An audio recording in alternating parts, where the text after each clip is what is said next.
I want you to meet Pike. Pike is an 11-month-old Australian cattle dog. He's an intact male. He's a really good boy, but he has some reactivity to other dogs.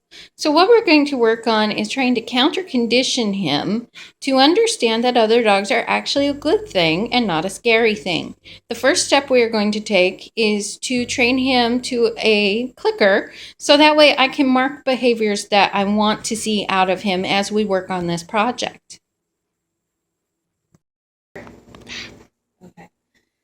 All right, so what I'm doing right now is taking a clicker, which basically has zero meaning, and I am putting a positive association with the clicker to something good happening. The idea is when we go out and we see another dog, what we're going to do is we're going to click, we're going to give a treat, and then we're going to walk away. So that way, what we're going to do is counter condition him to understand that other dogs aren't really scary, but other dogs actually mean really good things are about to happen. The reason I chose a clicker is because the clicker is a sound that will be the same no matter what the situation is. That way, if for some reason I have frustration or anything in my voice that may upset him or make him think that the situation is not a good thing, I don't want that to happen. I'd rather have something that stays the same no matter what. Generally, I wouldn't use a choke collar on him because I don't want him to associate pain with seeing another dog. Unfortunately, I did not have a flat collar to change out that would fit him. So when we see another dog, I'm not going to apply any pressure to this. We're just going to go the other way. There will be no pop corrects or anything like that. We're just going to turn and walk around.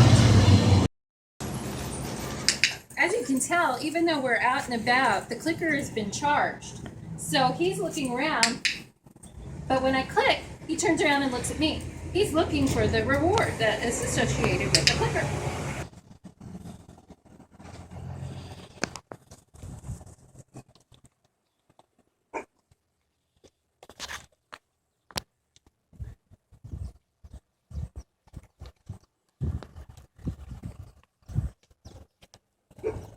So he just heard a dog bark. We're going to click, reward, and walk away.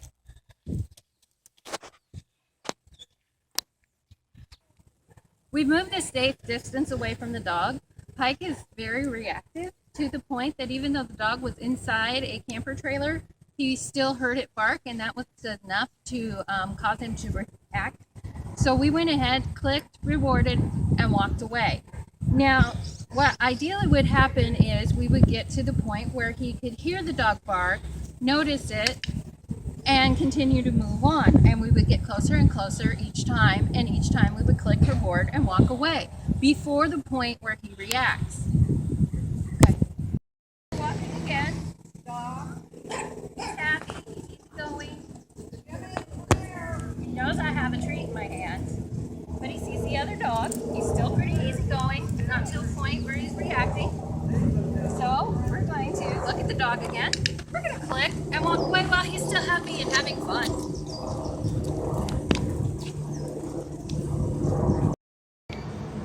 You'll notice at no time, no matter whether the dog was in the trailer or whether it was a barking dachshund, did I ever pop correct or inflict any pain.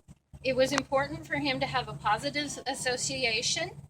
When the dachshund was barking at him, he actually was quite calm and quite happy. There was no need for a correction of any type, and there shouldn't be one used when trying to counter condition a dog to have a positive image of an event that generally causes them to be reactive.